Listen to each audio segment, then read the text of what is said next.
ஆண்டவராக இயேசு கிறிஸ்துவின் நாமத்தினாலே ஹெச்எல்எம் சேனல் பார்க்குறவங்க அத்தனை பேருக்கும் வாழ்த்துக்கள். ஒரு 2-3 நாளாக நம்ம ஹெச்எல்எம் சேனல் வரல.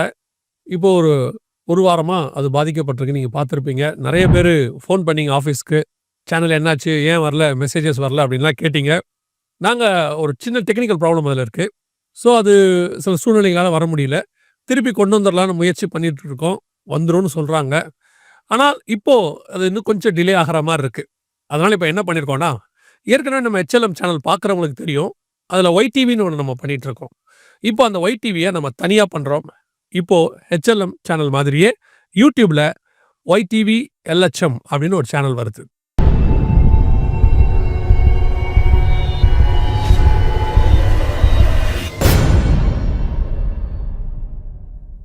இப்போ நீங்கள் பார்த்த இது நம்முடைய புது சேனல், அதாவது ஹெச்எல்எம் உடைய இன்னொரு சேனல். இந்த சேனலில் நம்ம ரெகுலராக வீடியோஸ் அப்லோட் பண்ண போகிறோம். இந்த வாரத்திலேருந்தே உங்களுக்கு வீடியோஸ் இதில் வரும். கர்த்தருக்கு சித்தமானால் நீங்கள் அதை தொடர்ந்து பார்க்கலாம். சீக்கிரத்தில் ஹெச்எல்எம் சேனலும் வரும். அதுக்கப்புறம் 2 சேனலும் வரும். ஹெச்எல்எம்மும் வரும், ஒய்டிவி எல்ஹெச்எம்மும் வரும். இந்த 2 சேனல்லையும் நம்ம ரெகுலராக வீடியோஸ் அப்லோட் பண்ணுவோம். எதுங்க 2 சேனல் அப்படின்னு கேட்டிங்கன்னா, இப்போது இது சூழ்நிலையாக இருக்கிறது. இந்த சூழ்நிலையில் 2 தேவைப்படுது. ஒருவேளை ஃப்யூச்சரில் ஏதாவது ஒன்று ஆச்சுன்னா இன்னொரு சேனலில் வரும். ஹெச்எல்எம் யூசர்ஸ் நீங்கள் சப்ஸ்கிரைப் பண்ணி இருக்கிறவங்க, இந்த ஒய்டிவியும் நீங்கள் என்ன செஞ்சுருங்க, சப்ஸ்கிரைப் பண்ணி வச்சுக்கோங்க. 2 சப்ஸ்கிரிப்ஷன் வச்சுக்கோங்க. 2த்துலேயும் வரும். எதில் ஒன்று பாதிக்கப்பட்டாலும் இன்னொன்றில் வீடியோ தடபடாமல் வரதுக்காக தான் இந்த ஏற்பாடு நாங்கள் பண்ணியிருக்கிறோம். ஒவ்வொரு காலகட்டத்திலையும் ஊழியத்துக்கு ஒவ்வொரு விதமான எதிர்ப்புகளை நாங்கள் பார்க்குறோம். இந்த ஊழியம் தொடங்கி கிட்டத்தட்ட 22 வருஷம் முடியுது. 23வது வருஷத்தில் இருக்கிறோம். ஸோ இதில் நம்ம நிறைய ஸ்பிரிச்சுவல் தடைகள் பார்த்துருக்குறோம், மனுஷ தடைகள் பார்த்துருக்குறோம். இப்போது வேறு சில தடைகளையும் பார்த்துக்கிட்டு இருக்கிறோம். இதெல்லாம் சீக்கிரம் நிவர்த்தியாகி நாம் என்ன செய்ய போகிறோம், 2 சேனலில் ஹெச்எல்எம்லையும் ஒய்டிவி எல்ஹெச்எம் 2த்துலையும் நாம் பார்க்க போகிறோம். ஒரு சின்ன ரெக்வெஸ்ட், நாங்கள் எப்போவுமே இந்த ரெக்வெஸ்ட்டை வைப்போம், இப்பயும் வைக்கிறோம். உங்களுடைய ஜெபம் எங்களுக்கு ரொம்ப அவசியமாக இருக்குது. இந்த ஊழியத்துக்கு இப்போது உங்கள் ஜெபம் ரொம்ப அவசியம். ஸோ உங்களுடைய ஜெபங்களில் இடைவிடாமல் எங்களை நினச்சிக்கொள்ளுங்க. நீங்கள் எப்போல்லாம் ஜெபம் பண்ணுறீங்களோ இப்போ ஹெச்எல்எம் மினிஸ்ட்ரிஸ்க்காக ஜெபம் பண்ணுங்கள். இப்போது ஒய்டிவி எல்ஹெச்எம்க்காகவும் ஜெபம் பண்ணிக்கொள்ளுங்க. அடுத்து இதை ஒய்டிவியை பார்க்குறவங்க, உங்களுக்கு தெரிஞ்சவங்க யாராவது ஹெச்எல்எம் சேனல் வரல, என்ன ஆச்சு அப்படின்னு கேட்டாங்கன்னா அவங்களுக்கு இந்த சேனலை ரெக்கமெண்ட் பண்ணுங்கள். கீழே லிங்க் இருக்குது. அந்த லிங்க்கை நீங்கள் அனுப்பிட்டீங்கன்னா அவங்களுக்கு ஒய்டிவி வந்துடும். ஸோ இந்த செய்தி பார்க்குறவங்க நிறைய பேர் இந்த மாதிரி வரலையே நினைக்கிறவங்களுக்கு இதை நீங்கள் ஒரு உதவியாக செய்யுங்க. கர்த்தருடைய ஊழியம் தடைபடாமல் நடப்பதற்கு இந்த உதவியை நாங்கள் உங்கள் இடத்துல கேட்குறோம். கர்த்தருக்கு சித்தமானால் சீக்கிரம் ஹெச்எல்எம் வழியாகவும் ஒய்டிவி வழியாகவும் உங்களை தொடர்ந்து சந்திக்கிறோம். ஊழியம் தடைபடாது நடக்க எங்களுக்கு ஜெபம் பண்ணி கொடுங்க. God bless you.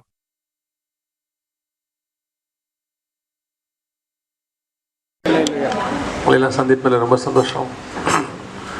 உங்களோடு கூட இருக்கும்படி கர்த்தர் ஒரு கிருபை தந்திருக்கிறார். கொஞ்ச நேரமானாலும் ஆண்டவர் நம்மோடு கூட இடைப்படுவாராக. அல்லேலூயா. இன்னொரு முறை கர்த்தருக்கு சித்தமானால் நாம் ரொம்ப நேரம் உட்காந்து பேசலாம். இன்றைக்கி ரொம்ப ஷார்ட் டைம் தான் இருக்குது. அதில் நம்ம பார்க்க போகிறோம். ஒரு வசனத்தை வாசிக்கலாம். யோவான் எழுதின சுவிசேஷம் 12ஆம் அதிகாரம் 1வது வசனம்.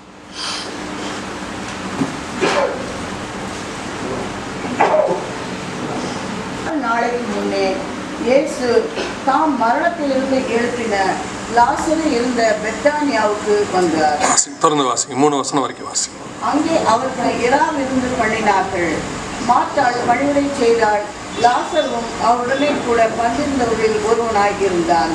அப்பொழுது மரியாள் விலையேற பெற்ற களங்கமில்லாத நளதம் என்னும் தைலத்தில் ஒரு ராத்தல் கொண்டு வந்து அதை இயேசுவின் பாதங்களில் பூசி தன் தலைமயிரால் அவருடைய பாதங்களை துடைத்தாள்.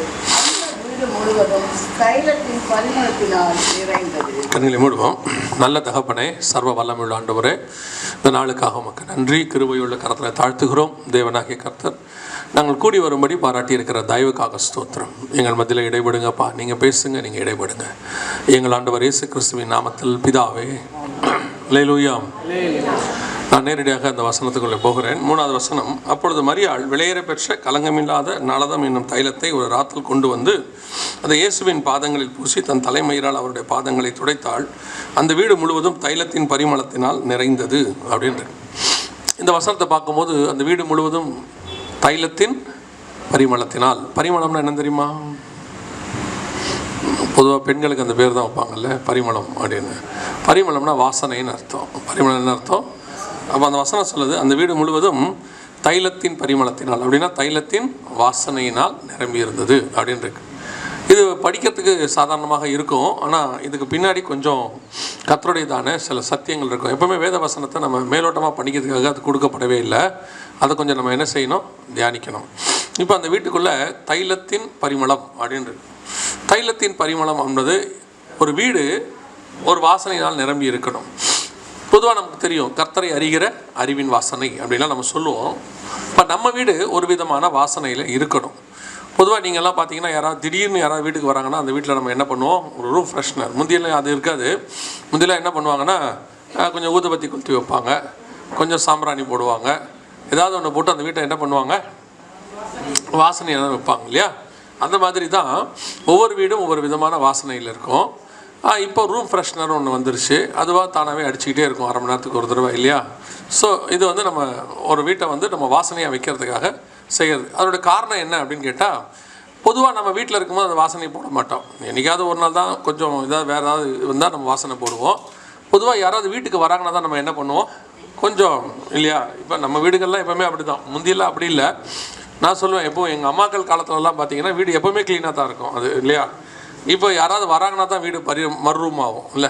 இப்போ இருக்கவங்கள்டலாம் நீங்கள் திடீர்னு யாரையும் வீட்டுக்கு கூப்பிட்டு வர முடியாது. கூப்பிட்டு வந்தால் அவங்க கேட்குற முதல் கேள்வி, என்ன சொல்லாமல் கொள்ளாமல் கூப்பிட்டு வந்துட்டீங்கம்பாங்க. அப்புறம் ஏன்னா அவங்களுக்கு ஒரு டைம் கொடுக்கணும் நம்ம அந்த வீட்டை ரெடி பண்ணுறதுக்கு. அந்த வீடு வந்து பார்த்தீங்கன்னா திடீர்னு யாராவது வந்துட்டாங்கன்னா, பொதுவாக நம்ம ஹாலில் இருக்கிற சோஃபாவை எதுக்கு வச்சுருக்கிறோன்னா, துணி காய போடுறது தான் வச்சுருக்கோம் இல்லையா? மழை பெஞ்சா துணி காய போடுறது தான் சோஃபா வச்சுருக்கோம் இல்லையா? கொஞ்சம் எல்லோரும் வசனத்தை மட்டும் கவனிங்க, ஃபோட்டோலாம் எடுக்காதீங்க சரியா? அப்புறமா போகும்போது நம்ம எடுத்துக்கலாம். ஸோ பொதுவாக அந்த சோஃபா கஃபாலாம் நம்ம மழை காலம்லாம் வந்து துணி காய போடுறதா வச்சுருப்போம். திடீர்னு யாராவது வந்து அந்த ஹால் மறுரூம் ஆகும், பார்த்துருக்கீங்களே? ரொம்ப அழகாக மாறிடும் இல்லை? ஆனால் அந்த வீடு ஒரு பெட்ரூம் பார்க்கணும் நீங்கள். அப்போ மொத்தத்தையும் அள்ளி கொண்டு போய் எங்கே தான் போடுவோம், பெட்ரூமில் போட்டு கதவை சாத்திடுவோம் இல்லையா? ஏன்னா நம்மளோட நம்பிக்கை என்னென்னா, யாரும் பெட்ரூமுக்கு வர மாட்டாங்க அப்படின்னு. நம்ம வீட்டுக்கு வர அந்த விருந்தினருக்கு ஒன்றும் தெரியாது. அவர் வீட்டில் போய் அவர் ஒய்ஃபை சொல்லுவார், அவங்க பாரு ஹாலை எவ்வளோ அழகாக வச்சுருக்காங்க பற்றியா, அந்த வீடு பெட்ரூமை பார்த்துருக்கணும் அன்றைக்கி, அப்போ தான் தெரியும். ஸோ நம்ம எப்போவுமே ஒரு வீட்டை எப்போவுமே மற்றவங்களுக்காக தான் நான் என்ன செய்கிறோம், எப்போவுமே நீட்டாக வைப்போம். ஒரு வீடு கட்டினாலும் எல்லாமே இருக்கும். அப்போ அந்த பரிமள தைலத்தினால் நிரம்பி இருந்ததுன்னா, அப்போ அந்த வீட்டுக்குள்ளே யாராவது ஒருத்தர் வரும்போது, கெஸ்ட்டு வரும்போது, அந்த வீட்டுக்குள்ளே இயேசு இருக்கிறார். இருக்கும்போது அந்த வீடு ஒரு தைலத்தின் வாசனையினால் நிரம்பி இருக்கிறது. பொதுவாக அந்த வீட்டுக்குள்ளே என்னென்ன விதமான வாசனை இருந்துச்சுன்னு நம்ம பார்க்க போகிறோம். இப்போ அத்தனை வாசனையும் இருந்தால் நம்முடைய வீடும் தைலத்தின் வாசனையினால் நிரம்பி இருக்கும். அல்லேலூயா. முதலாவதாக வாசிங்க, 2வது வசனத்தை வாசிங்க பாப்போம். அங்கே அவருக்கு ராவிருந்து பண்ணினார்கள். மார்த்தாள் பணிவிடை செய்தாள். லாசரும் அவரோடு கூட பந்தியிருந்தவர்களில் ஒருவனாய் இருந்தான். இந்த லாசர் யார் தெரியுமா? முந்தின அதிகாரத்தில் தான் அவனுக்கு ஒரு பேர் கொடுத்தாங்க. நாருமே தைலங்களெல்லாம் போட்டு பரிமளத்தெல்லாம் போட்டு, இப்போ இயேசு கூட பார்த்தீங்கன்னா வாரத்தின் 1ஆம் நாளிலே மகதலேனா மரியெல்லாம் என்ன பண்ணாங்களா, எல்லாத்தையும் வாசனாத திராவியங்கள் எல்லாத்தையும் எடுத்துகிட்டு போனாங்க அப்படின்னு சொல்லி பார்க்குறோம். அந்த செத்து போன பாடிக்கு 3ஆவது நாள் அவங்க என்ன செய்வாங்க அப்படின்னு செய்வாங்க. ஆனால் லாசரு 4 நாள் ஆனவர், அதோட கதை முடிஞ்சிருச்சு, அவ்வளோதான். அவங்க சொல்கிறாங்க 4 நாள் ஆச்சு நாரிடுமே. ஆனால் இப்பொழுது லாசர் அந்த வீட்டுக்குள்ளே இருக்கிறார். வசனம் சொல்லுது தைலத்தின் வாசனை இருக்கிறது. அப்படின்னா என்ன அர்த்தம், நம்ம புரிஞ்சுக்க வேண்டியது, பிணத்தின் வாசனை அங்கே இல்லைன்னு அர்த்தம் இல்லையா? லாசரு மேலே இருந்தது உயிர்த்தெழுதல். அந்த உயிர்த்தெழுந்த போது லாசருக்கிட்ட இல்லாதது என்னென்னா, 4 நாள் ஆன அந்த மரணத்தின் வாசனை அவன் மேல் இல்லாது இருந்தது. நீங்களும் நானும் கிறிஸ்துவுக்குள்ளாக உயிர்த்தெழுந்திருக்கிறோம். கிறிஸ்து நம்மை மறுபடி பிறக்க பண்ணி இருக்கிறார். ஆமென். நம்ம ஞானஸ்நானங்கிறதுடைய அர்த்தமே என்னென்னா, பழைய மனுஷன் மரித்து புது மனுஷன் உயிர்த்தெழுதல். அப்போ அந்த பழைய மனுஷன் மரிக்கணும்னா அவனுடைய வாசனையும் மரிக்கணும். பொதுவாக நம்ம மரிச்சிருவோம், நான் ஸ்பிரிச்சுவலாக சொல்கிறேன், நம்ம மரிச்சிருவோம், ஆனால் நம்ம வாசனை வீசிக்கிட்டே இருக்கும். அந்த பிணத்தின் வாசனை என்ன செய்யும், நமக்குள்ளே இருக்கும். பழைய வாசனை வந்து வீசிக்கிட்டே இருக்கும். அந்த வாசனை எங்கேயாவது வரும். பொதுவாக நீங்கள் பாருங்கள், குளிச்சிடுவீங்க, ஆனால் குளிச்சுட்டு போகும்போது ஒரு சென்ட் அடிச்சுட்டு தான் போவீங்க வெளியே போகும்போது. ஏன், அதான் குளிச்சாச்சே அப்படின்னா வெளியே போகிறோம். அந்த நேரத்தில் என்ன செய்யும், சில நேரத்தில் எனக்குள்ளே இருக்கிற வேர்வெல்லாம் வரும், அந்த வாசனை வரும். அது மற்றவங்களுக்கு கஷ்டமாக இருக்கும். கஷ்டப்படக்கூடாதுன்றதுக்காக நம்ம என்ன செய்வோம், அந்த ஒரு சென்ட்டை கொண்டு வந்து அடித்து, ஒரு வேளை என் மேலே வாசனை வராட்டியும் வரும் அப்படின்னு சொல்லி ப்ரிகாஷனாக ஒரு தைலத்தை நம்ம போட்டுட்டு போவோம், ஒரு வாசனையை போட்டுட்டு போவோம். நாம் உயிர்த்தெழுந்துட்டோம், கிறிஸ்துவுக்குள்ளாக பிறந்துட்டோம். நிறைய பேர் பாருங்கள், இயேசு கிறிஸ்துக்குள்ளே பிறந்துட்டோன்னு சொல்கிறோம், ஆனால் இன்னும் பழைய வாசனை வீசிக்கிட்டே இருக்கும். அந்த லாசர்கிட்ட பழைய வாசனை இல்லை. ஒருவேளை உங்களுக்கு எல்லாருக்கும் தெரிஞ்சிருக்கும்னு நினைக்கிறேன், நீங்கள் எவ்வளோ பெரிய வாசனை வச்சாலும் டெட் பாடி வாசனையை தூக்கவே முடியாது உங்களால். அது வேறு மாதிரி இருக்கும். நீங்கள் என்ன தான் ஒடிக்கலான்னு போட்டாலும் அந்த வாசனை அடிக்க தான் செய்யும். அது நிறைய பேர் சொல்லுவாங்க, ஒடிக்கலானே இப்போ எப்படி ஆயிடுச்சுன்னு கேட்டிங்கன்னா மரண வாசனையாக மாறிடுச்சு. அது எங்கேயாவது ஒடிக்கலான வாசனை இருந்துச்சுன்னா என்ன ஒரு சாவிட்டு வாசனை வருது அப்படிம்பாங்க. அந்த அளவுக்கு ஆயிடுச்சு. ஸோ அந்த டெட் பாடியோட வாசனையை உங்களால் மாற்றவே முடியாது, அது அப்படி தான் இருக்கும். ஆனால் இப்போ லாசரு மறுநாள், அந்த வசனம் அப்படி சொல்லுது, பஸ்கா பண்டிகை வர 6 நாளைக்கு முன்பே. இப்போ பார்த்தீங்கன்னு சொன்னால் அவனுக்கிட்ட அந்த வாசனை இல்லை. அப்போ வீடு பரிமள தைலத்தினால் நிரம்பி இருந்தது. தைலத்தின் பரிமளத்தினால் நிரம்பிக்கணும்னா முதல்ல நம்மக்கிட்ட இருக்கக்கூடிய அந்த துர்நாற்றம் போயிருக்கணும், நம்மக்கிட்ட இருக்கிற சாவின் வாசனை போயிருக்கணும். அதோட கூட தைலத்தை நீங்கள் உடைச்சாலும் 2 வாசனையும் மிக்ஸ் ஆகிடும். மிக்ஸ் ஆகி அந்த வீட்டு ஒரு கொடுமையான வாசனை கொடுக்கும். அதுக்கப்புறம் நீங்கள் பார்த்துருப்பீங்கன்னு நினைக்கிறேன். இந்த டெட் பாடி வச்சிருக்கிற இடத்துல ஒடிக்கலான்னு போட்டாலும் அது ஒரு விதமான வாசனை இருந்துகிட்டே இருக்கும். அது நமக்கு அவ்வளோ ப்ளசண்ட்டாக இருக்காது. ஆனால் இப்பொழுது லாசர் அந்த வீட்டுக்குள்ளே இருக்கிறார். வசனம் சொல்லுது தைலத்தின் வாசனை. அவருடைய அர்த்தம் என்னென்னா, லாசருக்குள்ளே இருந்ததான அந்த நாற்றம் போயிடுச்சின்னு அர்த்தம். அவங்க தான் சொன்னாங்க முந்தின நாள், அவனுக்கு என்ன இருக்குது, நாற்றம் இருக்கிறது. இப்போ முதலாவது நம்முடைய வீட்டுக்குள்ளே கர்த்தர் வந்து உலாவி உள்ளே உட்காந்துருக்கணும், ஒரு வாசனை வீசணும் அப்படின்னா முதலாவது என்னுடைய பழைய வாசனை போயிருக்கணும். நான் உயிர் தெழுந்துட்டேன், ஆனால் வாசனை போச்சாங்கிறத இப்போ கேள்வி. நான் உயிர் தெழுந்துட்டேன், ஆனால் என்ன போல, இன்னும் வாசனை போல. சில நேரத்தில் அந்த வாசனை வரும், பல நேரத்தில் அந்த வாசனை வீசாமல் இருக்கும், ஆனால் சில நேரத்தில் அந்த வாசனை வரும். அதாவது நான் சொல்கிறது பழைய சுபாவம், அதுக்குரியதான குணாதிசயம் பல நேரத்தில் வெளிப்படும். நாம் சைலண்டாக தான் இருப்போம், அமைதியாக தான் இருப்போம், ஒரு இடத்துல வெடித்து செதறிடுவோம். சில நேரத்தில் பார்த்தீங்கன்னா உங்களுக்குள்ளே இருந்து வரக்கூடாத வார்த்தை திடீர்னு வந்துடும், எப்படி வந்துச்சுன்னே தெரியாது. ஆனால் நிறைய பேர் சொல்லுவாங்க, நீ இவர் அப்படிலாம் பேசுவாரா, அவரா அப்படி பேசினாரு அப்படிம்பாங்க. அப்போ அவர்கிட்ட என்ன புதுசாக அந்த வாசனை வந்துச்சா?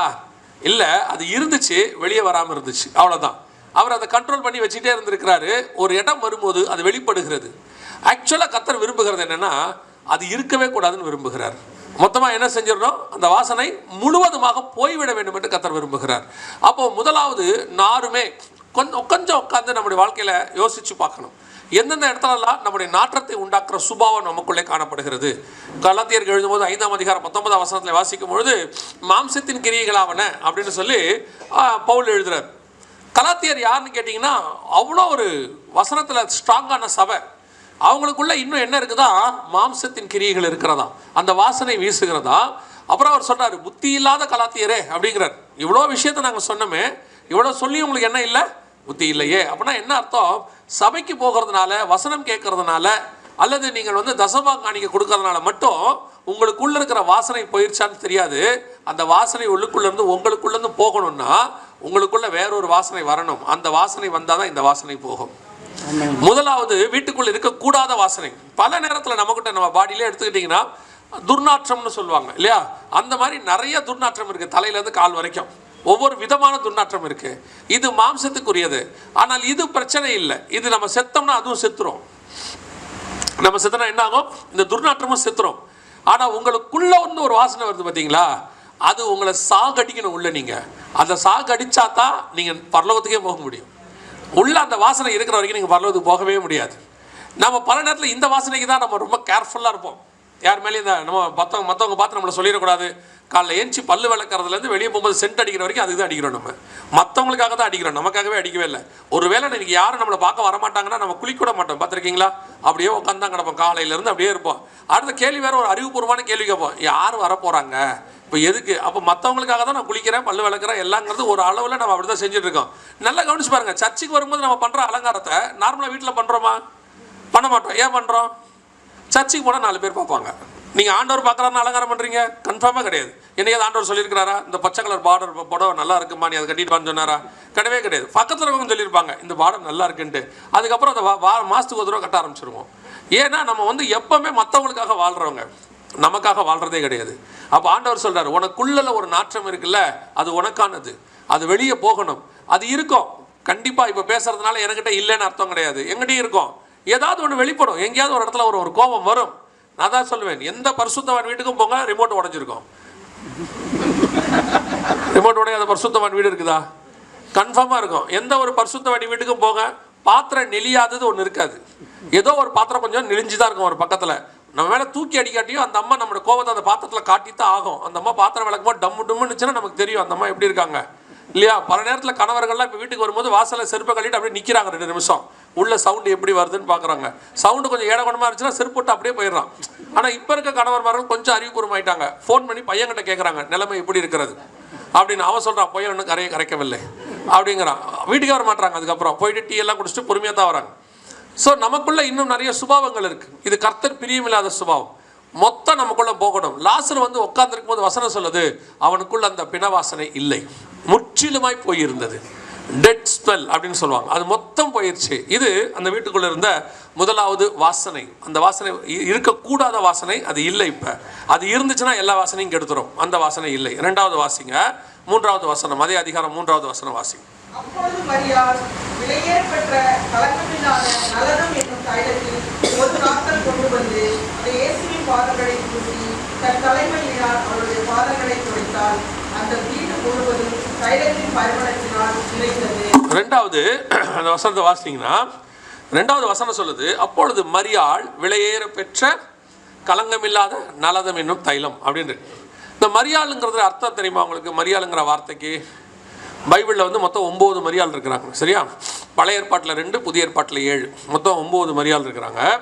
அதில் குறிப்பாக மரியாளுங்கிற வார்த்தைக்கு அர்த்தம் என்னென்னா மிரியம்னு நம்ம சொல்கிறோம்ல. பழைய ஏற்பாட்டில் மிரியம், மோசையோடைய சேம் அர்த்தம் தான் அதுவும் மிரியம். அதுவே நீங்கள் க்ரீக்கில் வரும்போது மரியாள் அப்படின்னு மரியம் அப்படின்னு நிறைய நேரத்தில் பார்த்தீங்கன்னா உருது அரபிக்லாம் வந்து அவங்க சொல்லும் போது மரியம் மரியம்னு பாடுவாங்க. கன்னி மரியம்னு பாடுவாங்க. மரியம் மரியாள் எப்பேற்பட்ட வாசனைன்னு கேட்டிங்கன்னா, நீங்கள் பழைய ஏற்பாட்டில் வாசிக்கும் போது ஆரோனின் சிரச்சல் மேல் ஊற்றப்பட்ட அபிஷேக தைலமானதுன்னு இருக்குல்ல, அந்த அபிஷேக தைலத்தை செய்யும் போது முதல்ல 500 சேக்கல் வெள்ளை போல தைலம்னு சொல்லுவாங்க.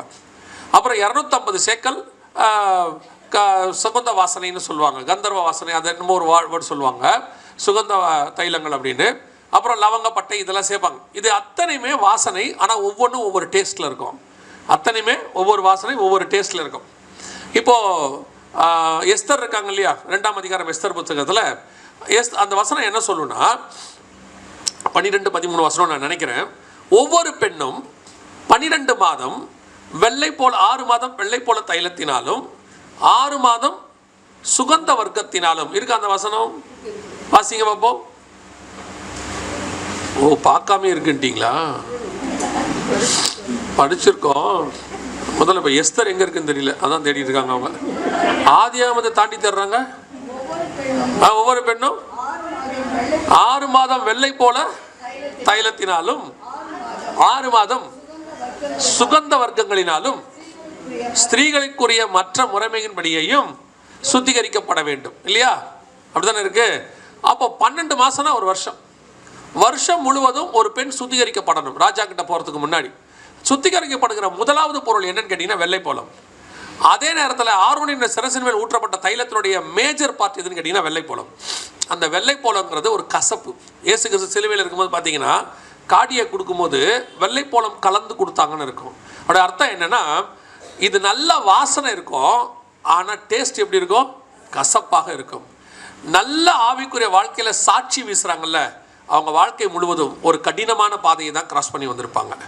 அவங்க வாழ்க்கையில் ஏதோ ஒரு பிரச்சனை, ஏதோ ஒரு போராட்டம், ஏதோ ஒரு கண்ணீர், ஏதோ ஒரு கசப்பான அனுபவம் கண்டிப்பாக இருக்கும். நீங்கள் பைபிள் முழுக்க எடுத்துக்கிட்டிங்கன்னா அத்தனை பேருடைய லைஃப்லேயும் அப்படி ஒன்று இருக்கும். அது நீங்கள் ஆபிரகாம் எடுத்துக்கிட்டாலும் சரி, அல்லது வந்துட்டு ஈசாக்கு எடுத்தாலும் சரி, அல்லது யாக்கோபு, யோசேப்பு, அதுக்கு பிறகு இஸ்ரவேலர்கள், மோசே, யாரை வேணால் எடுத்துக்கோங்க. எல்லாருடைய வாழ்க்கையிலும் ஒரு கசப்பான அனுபவம் இருக்கும். ஒரு வனாந்தர பாதை, ஒரு உபத்திரம், ஒரு வேதனை, ஒரு கண்ணீர், ஏதோ ஒன்று இருக்கும். நம்ம என்ன நினச்சிப்போம் தெரியுமா? நல்லா படிச்சுட்டோம், நல்லா படித்து நல்ல ஒரு மாப்பிள்ளைக்கு நல்ல பொண்ணை கல்யாணம் பண்ணி கொடுத்துட்டா அவங்க சந்தோஷமாக இருப்பாங்க. இருக்காங்களா? லைஃப்பில் கண்டிப்பாக அவங்க லைஃப்பில் ஏதோ ஒரு பிரச்சனை ஒன்று இருக்கும். ஆனால் எல்லாம் இருக்கும். அவங்க நினச்ச வீடு இருக்கும், படிப்பு இருக்கும், சம்பளம் இருக்கும், பிள்ளைக்குட்டி கூட இருக்கும், எல்லாம் இருக்கும். ஆனால் ஏதோ ஒரு பிரச்சனை ஒன்று இருக்கும். அதுதான் அவங்க லைஃப்பில் கத்தர் வைக்கிற மிக முக்கியமான பார்ட்.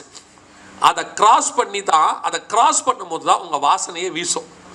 அந்த வெள்ளை போலத்தை நீங்கள் எடுத்து பட்டையை உரிச்சா மட்டும்தான் அந்த வாசனை வரும். அதை அரைக்கணும். நீங்கள் நல்லா கவனிச்சு பாருங்கள். மீனை வாங்கிட்டு வந்தீங்கன்னா அது ஒரு ஸ்மெல் இருக்கும். அதை குழம்பு வச்சிங்கன்னா இன்னொரு ஸ்மெல் இருக்கும். மீன் கொண்டு வரும்போது முகத்தை சுளிப்பாங்க, என்னங்க மீனா அப்படிம்பாங்க. சமையல் செஞ்சுட்டு அந்த வாசனை இப்போல்லாம் வீசுறதில்ல. யாரும் மீன் குழம்பு வாசனையாக வைக்கிறதே இல்லை. அதை விட்டுருங்க. நான் பேசுறதுலாம் பழைய காலத்தில், லாங் ஆகோ ஒன்ஸ் அப்பான டைம், மகேந்திரவர்ம ராஜா காலத்தில் அப்படின்னு வச்சுக்கோங்களேன். அந்த மீன் குழம்பு வைக்கும் போது அந்த வீட்டு சைடை கிராஸ் பண்ணும்போது கேட்பாங்க நம்ம வீட்டில், என்ன மீன் குழம்பா அப்படின்ட்டு போவாங்க. கறி குழம்பு வச்சா கறி குழம்பு வாசனை இருக்கும், சாம்பார் வச்சாலும் வாசனை இருக்கும், அவங்க போடுற அந்த மசாலாலாம் இருக்கும், அதெல்லாம் போட்டாங்கன்னா பெருங்காயம்லாம் இருக்கும், அதெல்லாம் போட்டால் அவ்வளோ வாசனையாக இருக்கும் பாருங்களேன். அப்படி எவ்வளோக்கு எவ்வளோ அதை யூஸ் பண்ணுறோமோ அவ்வளோக்கு அது வாசனையாகும். அந்த வாசனை வந்து எல்லா பக்கமும் வீசும். வெள்ளைப்பழத்துடைய தன்மை அது. ஆரோனின் சிரசு மேல் ஊற்றுவாங்க, ஆனால் ஊற்றும் போது அந்த வாசனை அப்படியே முகத்தில் வழியும் போது கொஞ்சமாவது நாக்குக்குள்ளே போகும்ல, அப்படி வாயில் உதட்டில் இருக்கும்ல, ஆனால் என்னவா இருக்கும்? அது கசப்பாக இருக்கும். உங்கள் வாழ்க்கையில் நீங்கள் அனுபவிக்கிற கசப்பு இருக்குல்ல, ஒரு பாடு, ஒரு கஷ்டம், அதான் ஆண்டவர் சொல்றார், இடுக்கமான வாசல் வழியை பிரவேசியுங்கள். அந்த கஷ்டம் இருக்கு பாருங்க, அந்த கஷ்டம் தான் உங்கள் வாழ்க்கையில் வீசக்கூடிய 2வது வாசனை. நீங்கள் பயங்கர ஆசீர்வாதமாக பணக்காரராக இருந்து பணக்காரராகவே செத்தீங்கன்னா உங்கள் வாழ்க்கையில் ஒரு வெறுமை இருக்கும். ஆனால் அதே நேரத்தில் நீங்கள் 4 பேருக்கு பிரயோஜனப்படணும்னா கர்த்தர் என்ன பண்ணுவார்? சில பாதைகளில் உங்களை நடத்துவார். அது நீங்கள் அனுபவிச்சா மட்டும்தான் அவங்களுக்கு தெரியும். குழந்தையே பிறக்காத அம்மாவுக்கு பெயின் பற்றி தெரியுமா? அந்த அம்மாவை நீங்கள் யாருக்காவது டெலிவரி பார்க்கறதுக்கு கூட அமிச்சிங்கன்னா அந்த அம்மா அந்த டெலிவரி பார்க்குற அம்மாவை கத்துவோம், ஏன் கத்துற, அமைதியாகிறேன், மெதுவாகிறேன், ஏன்னா அந்த அம்மாவுக்கு பெயினுடைய வழி தெரியாது. யாருக்கு தெரியும் தெரியுமா? அதனால தான் பொதுவாக அம்மாவை கூட நிற்க வைப்பாங்க. என்ன காரணம்னா அந்த அம்மாவுக்கு தான் தெரியும் குழந்தை பிறக்கிற பெயின்னா என்னன்னு. அந்த அம்மா சொல்லும், ஏன் கத்தாதன்னு சொல்ல மாட்டாங்க, பொறுத்துக்கோமா கொஞ்சம் பெயின் அப்படி தான் இருக்கும். 2 பேருக்கு டிஃபரன்ஸ் இருக்குது இல்லையா? 2 பேருக்கு என்ன இருக்குது? டிஃபரன்ஸ் இருக்குது. அம்மா சொல்கிறதுக்கும் நர்ஸ் சொல்கிறதுக்கும் டிஃபரன்ஸ் இருக்குது. இப்போலாம் நர்ஸ் எல்லாம் 8 வயசுலாம் போட்டு வச்சுருக்கான். பால் குடிக்கிற குழந்தைங்களாம் நர்ஸாக போட்டு வச்சுருக்காங்க. நிறைய கால ஸ்கூலில் நிறைய ஹாஸ்பிட்டலில் போய் பார்த்தீங்கன்னா எல்லாம் 15 வயசு 16 வயசாக இருக்குது. +2 முடிச்சோட நர்ஸ் ஆகிடுது. அதுக்கு ஒரு வேல்யூவும் தெரில. அப்புறம் நர்ஸ் ஆகணும்னா டிகிரி முடிச்சு எக்ஸ்பீரியன்ஸ் ஆகி அது வந்து பார்க்கும்போது ஒரு ஹாஸ்பிட்டாலிட்டி இருக்கும் அதில். அதே மாதிரி தான் அந்த பெயின் தெரியணும்னா யூ மஸ்ட் கிராஸ் ஏதோ ஒன்று. நான் எந்த ஒரு விதத்திலையாவது கர்த்தர் உங்களை அப்படி ஒரு உபத்திரவத்தின் பாதைக்குள்ளே நடத்துவார். அது வாழ்க்கையில் ஒரு பார்ட், அங்கம். அது நல்லது. நீங்கள் கடந்து வர்றது எதை கடந்து வந்தாலும் அதுக்கு பின்னாடி கர்த்தர் உங்களுக்கு ஒரு ஃபியூச்சர் வச்சிருக்கிறார். அநேகருக்கு நீங்கள் சாட்சியாக வீசுவீங்க. நான் குழந்தை இல்லாட்டி கூட சொல்கிறேன், குழந்தை இல்லைன்னு வச்சுக்கோங்களேன், குழந்தை இல்லாதவங்களுக்கு போதிக்க உங்களால் மட்டும்தான் முடியும். ஏன்னா மற்றவங்க பேசின ஏளனம் அதெல்லாம் அவங்க கேட்டு கேட்டு வாங்கி வாங்கி வாங்கி அதோட கஷ்டம் என்னன்னு அவங்களுக்கு தான் தெரியும்.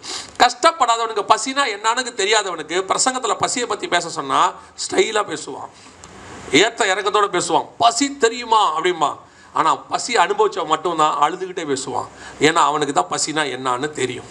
ஸோ உபத்திரவம் என்பது வாழ்க்கையில் ஒரு பார்ட். அதை நீங்கள் அனுபவிக்கும் போது தான் நீங்கள் பயங்கரமான வாசனை வீசுவீங்க, சாட்சியின் வாசனை. நீங்கள் சிமனா சபைன்னு பார்த்தோம்ல, நீங்கள் மற்ற எல்லா சர்ச்சையும் பாருங்கள், 7 சபை இருக்கும். சிமனா சபையும் ஃபிலடெல்ஃபியா மட்டும் மாதிரி பாருங்கள், எந்த குறையும் இருக்காது அவங்கக்கிட்ட. ஒவ்வொரு சபைக்கிட்டையும் குறை சொல்லுவார் ஆண்டவர், என்னென்ன குறை உன்னிடத்தில் உண்டுன்னு. சிமனா சபைக்கிட்ட மட்டும் ஆண்டவர் குறை சொல்லவே மாட்டார். காரணம் என்னன்னா அவங்க பட்ட பாடுகளினாலே பிரமாணங்களை கற்றுக்கொண்டார்கள்.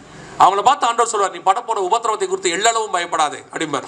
ஸோ இந்த வாசனை நீங்கள் கடந்து வரக்கூடிய பாதை இருக்குல்ல, அதில் சில இடர்கள் இருக்குது, சில பிரச்சனைகள் இருக்குது, சிலருடைய கண்ணீர் இருக்குது. சிலர்லாம் பார்த்தீங்கன்னா சின்ன வயசுலேருந்தே அப்பா அம்மா இல்லாமல் வளர்ந்து வந்திருப்பாங்க. சிலர்லாம் பார்த்தீங்கன்னா நல்லா வளர்ந்து வந்து போகிற இடத்துல பிரச்சனையாக இருப்பாங்க. சிலர் அது பெரியவங்கள நான் சொல்லுவேன் எல்லா காலத்துலையும் இருக்குது. சின்ன குழந்தைங்களுக்கு மட்டும் இல்லை, வாலிபர்களுக்கு மட்டும் இல்லை, வயசானவங்களுக்கும் இருக்கும். வயசான காலத்தில் கர்த்தர் அவங்களை அப்படி ஒரு பாதைக்குள்ள நடத்த போவார். 120 வயசில் சோதனை வந்துச்சு மோசேக்கு. யாராவது எதிர்பார்த்துருப்போமா? 120 வயசில் சோதனை வந்துச்சு. எல்லார் வாழ்க்கையிலும் ஒன்று வரும். 100 வயசில் ஆபிரகாமுக்கு ஒரு சோதனை வந்துச்சு. பையன் 100க்கு மேலே பையனை கொண்டு போய் பலியிட சொல்கிறார் ஆண்டவர். அது ஒரு சோதனை.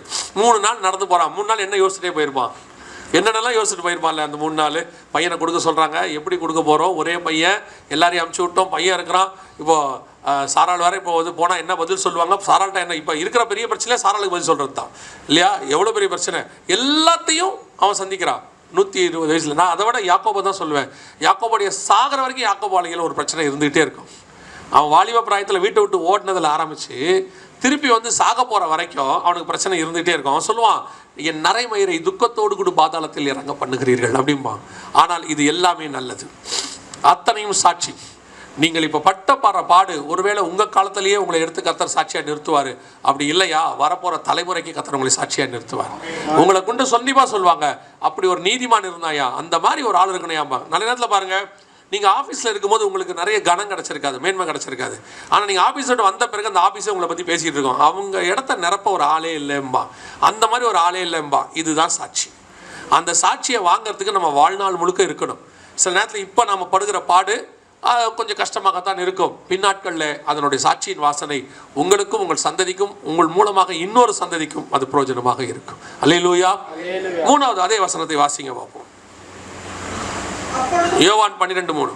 அப்பொழுது மரியாள் விலையேறப்பெற்ற களங்கமில்லாத நலகம் என்னும் தைலத்தில் ஒரு ராத்தல் கொண்டு வந்து அந்த இயேசுவின் பாதங்களில் பூசி தலைமையினால் அவருடைய பாதங்களை தொடைத்தார். அந்த வீடு முழுவதும் தைலத்தின் பரிமளத்தினால் நிறைந்தது. முதல் அந்த வீட்டில் இல்லாத வாசனை, மரணத்தின் வாசனை இல்லை, புது வாசனை இருக்கு. ரெண்டாவது வாசனை மரியாள் என்கிறதான சாட்சியின் வாசனை இருக்கு. மூணாவது ஒரு வாசனை இருக்கு, அது இயேசு கிறிஸ்து என்கிறதான வாசனை. வசனம் சொல்லுது அவருடைய நாமம் ஊற்றுண்ட பரிமள தைலம் அப்படின்னு இருக்கு. அப்போ இயேசுங்கிற அந்த நாமம் இருக்குது. வானத்தின் கீழெங்கும் பூமியின் மேலெங்கும் அந்த ஒரு நாமத்துக்கு ஈக்குவலான நாமமே இல்லை. அந்த நாமம் உங்கள் வீட்டுக்குள்ளே இருந்தால் அது ஒரு வாசனை. அதான் நாங்கள் எங்கள் வீட்லேயே இல்லைன்றீங்க. நாங்கள் எல்லா பக்கமும் ஸ்டிக்கர் ஒட்டி வச்சுருக்கிறோமே. கதவுல ஆரம்பித்து கிச்சன் வரைக்கும் ஒட்டியிருக்கிறோமே. கதவுல இயேசுவின் ரத்தம் ஜெயம் ஆரம்பித்து அப்புறம் 1000 மடங்கு உன்னை பலுகு பெருகுன்ற வரைக்கும் டைனிங் ஹாலில் ஒன்று ஒட்டியிருந்தாங்க. ரொம்ப பார்க்கறதுக்கு ரொம்ப ஆச்சரியமாக இருந்துச்சு. இதை வாங்கி புசியுங்கள்னு ஒன்று ஒட்டியிருந்தாங்க. எந்த வசனத்தை எங்கே ஒட்டியிருக்காங்க பாருங்க. எப்படி இதெல்லாம் யோசிச்சுருப்பாங்கன்னு நானும் யோசித்து பார்க்குறேன்.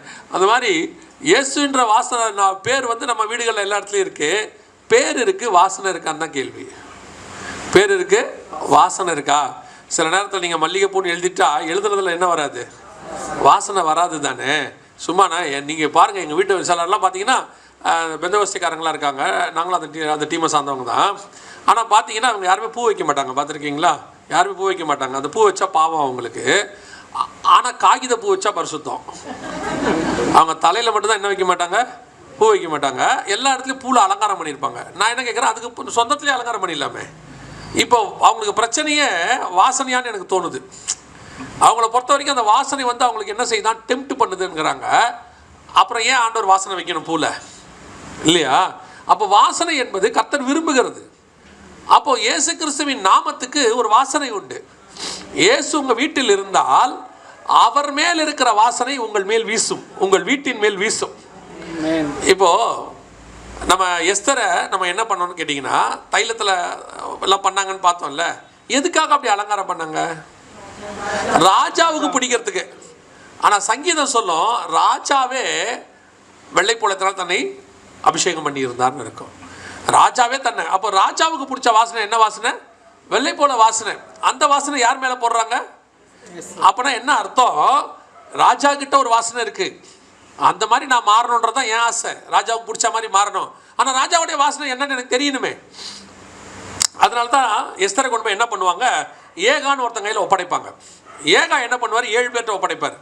இவங்க எல்லாம் சேர்ந்து எஸ்தரை ரெடி பண்ணுவாங்க. ஏன் அப்படின்னு கேட்டால், ஏகாக்கு மட்டும்தான் தெரியும் ராஜாவுக்கு என்ன பிடிக்கும்னு. ராஜாவுடைய வாசனை, ராஜாவுக்கு என்ன வாசனை பிடிக்கும்னு யாருக்கு தெரியும்? ஏகாக்கு தான் தெரியும். அப்போ ராஜா என்ன பண்ணுவார்? எஸ்தரை ராஜாவுக்கு பிடிச்ச வாசனையில் போட்டு ரெடி பண்ணுவார். எஸ்தர் சொல்லுவாங்க, எனக்கு இந்த வாசனை பிடிக்கல, இது என்ன ஒரு மாதிரி இருக்குது. அவனுக்கு தெரியாது ராஜாவுக்கு இந்த வாசனை தான் பிடிக்கும். சில நேரத்தில் பார்த்தீங்கன்னா வீட்டில் சில சமையல்லாம் செய்வாங்க பாருங்க, அந்த அம்மாவுக்கே பிடிக்காது. அது அந்த அம்மாவுக்கு அந்த வாசனை என்ன, அந்த சாப்பாடு என்ன செய்யாது? பிடிக்காது. ஆனால் அந்த ஆளுக்கு பிடிக்கும். சில ஆட்கள்லாம் வீட்டில் இருக்காங்க, பெக்குலியரான ஆள், உலகத்தில் யாரும் சாப்பிடுவாங்க. பார்த்துருக்கீங்களா? அவங்க ஒன்று கேட்பாங்க, ஒரு காம்பினேஷன் ஒன்று கேட்பாங்க. வீட்டுக்காருக்கு இதுனா ரொம்ப இஷ்டம். அதுலேயே நம்ம புரிஞ்சிக்கலாம் அவங்க வீட்டுக்காரர் எப்படிப்பட்ட ஆளுன்றது நம்ம, இல்லையா? சில வீடுகள் அப்படி இருக்குது. சில காம்பினேஷன்லாம் இருக்குது. ஒருத்தர் வந்து வாழைத்தண்டில் சாம்பார் வச்சாங்க. நீங்கள் வச்சுருக்கீங்களா? வச்சது இல்லையா? வச்சாங்க. அப்படி சாம்பார் எடுத்திங்கன்னா அந்த நூல் அப்படி வந்துகிட்டே இருக்கும். ஒரு முளம் வாழைத்தண்டு அப்படின்னு சொல்லலாம் நம்ம, அப்படி வரும். அப்படி ஏன்னு கேட்டால் அவங்களுக்கு அது பிடிக்குமா? இப்போ நமக்கு பிரச்சனை என்னென்னா, நமக்கு பிடிச்சதை சாப்பிட முடியாது. இங்கே ராஜாவுக்கு பிடிச்ச வாசனை தான் எனக்கு தேவை. அப்போ தான் நான் ராஜகுமாரத்தையாக மாற முடியும். அப்போ உங்கள் வீட்டுக்குள்ளே உங்களுடைய வாசனை வீசக்கூடாது, இயேசுவோடைய வாசனை வீசணும். இயேசுக்கு என்ன பிடிக்குமோ அதான் உங்கள் வீட்டு வாசனையாக இருக்கணும். பொதுவாக வீட்டு வாசனை எப்பவுமே நமக்கு பிடிச்ச மாதிரி தான் நம்ம வச்சுருப்போம். நான் வெளியே வாசனையை சொல்லவில்லை, உள்ளே வாசனை சொல்லுகிறேன். இயேசு கிறிஸ்து உங்கள் வீட்டுக்குள் உலாவுகிறவராய் காணப்பட்டாரானால் உங்கள் வீடு முழுக்க ஒரு பரிசுத்த வாசனை வீசும். ஏன்னா அவர் பரிசுத்தம், அவருடைய வாசனை வீசும். அவர் இயேசு வீட்டுக்குள்ளே இருந்தார்னா அந்த வீடு டிஃப்ரெண்ட். இயேசு வீட்டுக்குள்ளே, நான் ஒரு பரிசுத்தவான் பற்றி கேள்விப்பட்டேன், 2 பேரை பற்றி கேள்விப்பட்டிருக்கிறேன். அதில் ஒருத்தர் யாருன்னு கேட்டிங்கன்னா, ஏசிஏ சர்ச்சினுடைய ஸ்தாபகர் சுந்தரையான்னு ஒருத்தர் இருந்தாங்க, இப்போ இல்லை. அவங்க நல்ல கர்த்தருக்குள் மிகச்சிறந்த பரிசுத்தவான், அவர் நல்ல ஒரு ரோல் மாடல்னு வச்சுக்கோங்களேன். அவருடைய ரூம்குள்ளே நீங்கள் போனீங்கன்னா, இது வந்து என்னுடைய ஓன் அங்கிள் வந்து இந்த எக்ஸ்பீரியன்ஸ் அவர் கூட இருந்தவர், அதனால் சொல்கிறேன்.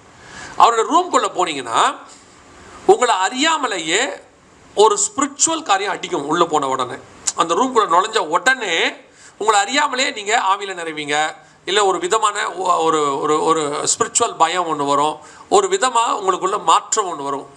அது என்னன்னு யாருக்குமே தெரியாது. என்னன்னு கேட்டால், அந்த ரூம்குள்ளே அவர் உட்காந்து ஜோம் பண்ணி அந்த ரூமே எப்படி இருக்குன்னா ஒரு காட்ஸ் ப்ரெசன்ஸ்குள்ளே இருக்குமா. அந்த ரூமுக்கு வெளியவுக்கும் உள்ளக்கும் நிறைய டிஃப்ரென்ஸ் தெரியுமா, நிறைய டிஃப்ரென்ஸ் தெரியும். வெளியே இருக்கும் போது இருக்கக்கூடியதான நீங்கள் ரொம்ப கேஷுவலாக பேசுகிறத அந்த ரூம்குள்ளே போனால் முடியாது, உங்களால் ஆட்டோமேட்டிக்காக அப்படி மாறிடுமா. இது அந்த பரிசுத்தவான் வாழ்க்கையில் நடந்தது. இப்போ யோசிச்சு பாருங்கள், இதுக்கு பேர் தான் வாசனை. வெளியே இருக்கிறதுக்கு பேர் நார்மல் வாசனை, இது பரிசுத்த வாசனை. இந்த வாசனையை உங்கள் ஆவியில் தான் நீங்கள் ஃபீல் பண்ண முடியும். உங்கள் வீட்டுக்குள்ளே இயேசு இருக்கிறாருங்கிறத வீட்டுக்குள்ளே வர்றவங்க ஆவியில் ஃபீல் பண்ணணும். உங்களுக்குள்ளே ஒரு சமாதானம் இருக்கும், உங்களுக்குள்ளே ஒரு அமைதி இருக்கும், கர்த்தர் கொடுத்த சந்தோஷம் ஒன்று இருக்கும். நிறைய சந்தோஷம் இருக்குது. ஒரு சாப்பாடு சாப்பிட்டா ஒரு சந்தோஷம் இருக்குது, யாரு கூடயாவது பேசினா கொஞ்சம் சந்தோஷம் இருக்குது, ஏதோ ஒன்று கேட்டால் சந்தோஷம் இருக்குது, எதையோ பார்த்தா சந்தோஷம் இருக்குது. இதில் உங்கள் வீட்டுக்குள்ளே வந்தாலே ஒரு சந்தோஷம் தெரியும். சிலர் சொல்லுவாங்க, பார்த்துருக்கீங்களா, உங்கள் வீட்டுக்கு வந்தால் ஏதோங்க அப்படியே நிம்மதியாக இருக்குது, கொஞ்சம் நேரம் உங்கள்கிட்ட பேசினா கொஞ்சம் ஆறுதலாக இருக்குங்கிறான். எதனால் சொல்கிறான்னு நினைக்கிறீங்க? நாம் பயங்கர ஆறுதலின் தேவனை நம்ம அப்படிலாம் இல்லை. ஆனால் என்ன கொடுமைன்னு கேட்டிங்கன்னா, நம்மக்கிட்ட இல்லாததை நம்மக்கிட்ட இருக்கிறது நமக்கே தெரியாது, அவனுக்கு தெரியும். நம்ம பல நேரத்தில் நம்மக்கிட்ட இருக்கிறது நமக்கு தெரியாது. நம்ம மதிப்பு வீட்டில் இருக்கிறவங்களுக்கு கூட தெரியாது. வீட்டில் இருக்கிறவங்க நம்மளை விரட்டி எடுப்பாங்க. ஆனால் நம்மக்கிட்ட பேசுறதுக்குன்னு ஒருத்தர் வருவாங்க, நம்ம கூட உட்காந்தா கொஞ்சம் சந்தோஷமாக இருக்குன்னு நினைப்பாங்க. அதுக்கு காரணம் என்னென்னா, உங்களுக்குள்ளே இருந்து அந்த பரிசுத்த வாசனை வீச ஆரம்பிக்குது, பரலோகத்தின் வாசனை வீச ஆரம்பிக்குது. அந்த காட்ஸோடைய ப்ரெசன்ஸ் அப்படியே வர வர வர வர எப்படி ஒரு நல்ல ஸ்மெல்லுக்கு எல்லாரும் கிட்ட வருவாங்களோ, அந்த மாதிரி இந்த ப்ரெசன்ஸுக்கு உங்கள் கிட்ட வருவாங்க, அப்படியே வருவாங்க. நீங்கள் ஒரு ஜனங்களை இழுக்க வேண்டிய அவசியமே இருக்காது. அது உங்களுக்குள்ளேருந்து தானாய் வெளிப்படும். அது எது வேணா இருக்கலாம். நான் சொல்கிறது ஆவிக்குரிய வாழ்க்கையில் உங்களுக்குள்ளேருந்து வெளிப்படுறது. நீங்கள் பாருங்கள், ஆண்டவர் வந்து பழைய ஏற்பாட்டில் பேசுகிறார். பேட்டினோட ஜனங்க பயந்து ஓடுறாங்க, பயந்து ஓடிட்டாங்க. அவங்க சொல்லிட்டாங்க மோசே கிட்ட, கர்த்தர் பேச வேண்டாம், மோசே பேசட்டும் வந்துட்டாங்க. ஆனால் அதே ஆண்டவர் தான், அதே இஸ்ரவேல் ஜனங்க தான் திருப்பி இயேசுவா வந்து பேசுகிறாரு. இதே ஜனங்க சொல்கிறாங்க, இன்னும் கொஞ்சம் நேரம் பேசுங்கன்னு சொல்கிறாங்க. இப்போ புரியுதா? இயேசுக்கு அவர் வந்து தன்னுடைய அந்த ஜைஜாண்டிக் தன்னையை காட்டும் பொழுது, ஆனால் அது காட்டுனதுக்கு ஒரு காரணம் இருக்குது. அவர் மோசே கிட்ட சொல்லுவார், ஜனங்கள் உனக்கு பயப்படும்படிக்கு. ஏன்னு சொன்னால், இவங்களால கிட்ட வர முடியாதது, நீ வந்து நிற்கிற. ஸோ உன்னை விட அவங்கள விட நீ யார் கொஞ்சம் ஸ்பிரிச்சுவலி ஹையருங்கிறத நான் காட்டுறேன், நீ ஆர் ஆர்டன்ட்ன்றதை நான் காட்டுறேங்கிறார். அதுக்காக தான் அப்படி பண்ணார். ஆனால் நியூ டெஸ்ட்மெண்ட்டில் பார்த்தீங்கன்னா, எந்த இஸ்ரவேல் ஜனங்கள் தேவன் பேச வேண்டாம்னு சொன்னாங்களோ அதே ஜனங்கள் பேசுகிறாங்க. பிள்ளைகள் ஓடி வருது கிட்ட, ஜனங்கள் ஓடி வராங்க, அவரை தொட்டுறணும்னு நினைக்கிறாங்க, அவர் வஸ்திரத்தை தொடணும்னு நினைக்கிறாங்க, அவர் இன்னும் கொஞ்சம் நேரம் பேசுங்கன்றாங்க. ஒரு வீட்டுக்குள்ளே போய் மறைஞ்சிருக்கிறாரு, தேடி கண்டுபிடிச்சி ஒரு வந்தம்மா வருது, ஐயோ எனக்கு பிள்ளைக்கு சுகம் கொடுங்கன்னு கேட்குறாங்க. இதுதான் வாசனை.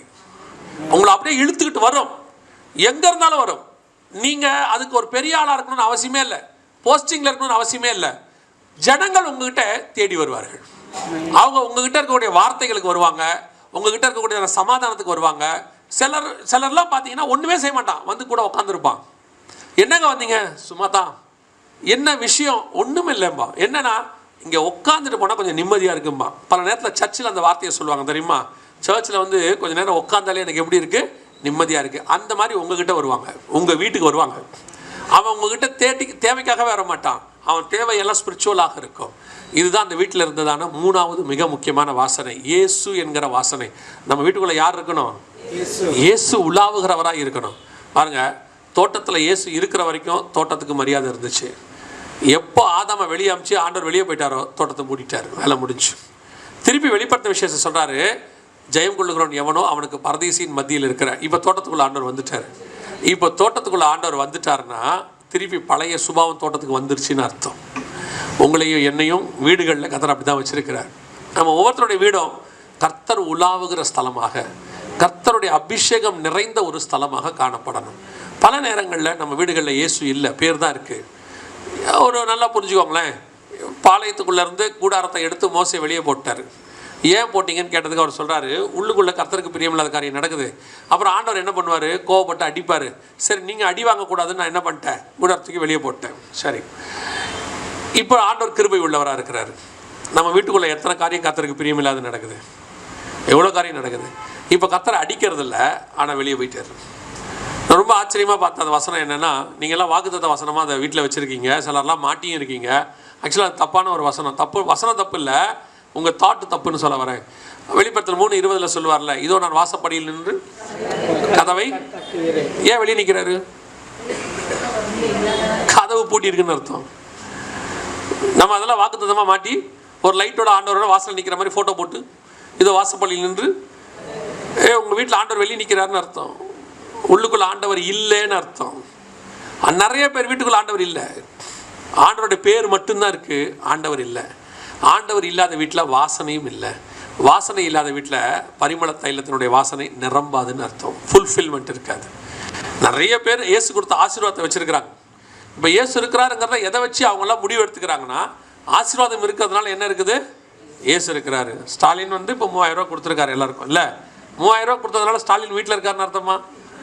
ஸ்டாலின் கொடுத்தது இருக்குது, முதல்வர் கொடுத்தது இருக்குது, ஆனால் முதல்வர் வீட்டுக்குள்ளே இருக்கிறாருன்னு அர்த்தம் இல்லை. அவரே வந்தார் தான் முதல்வர் வீட்டுக்குள்ளே இருக்கிறாருன்னு அர்த்தம்.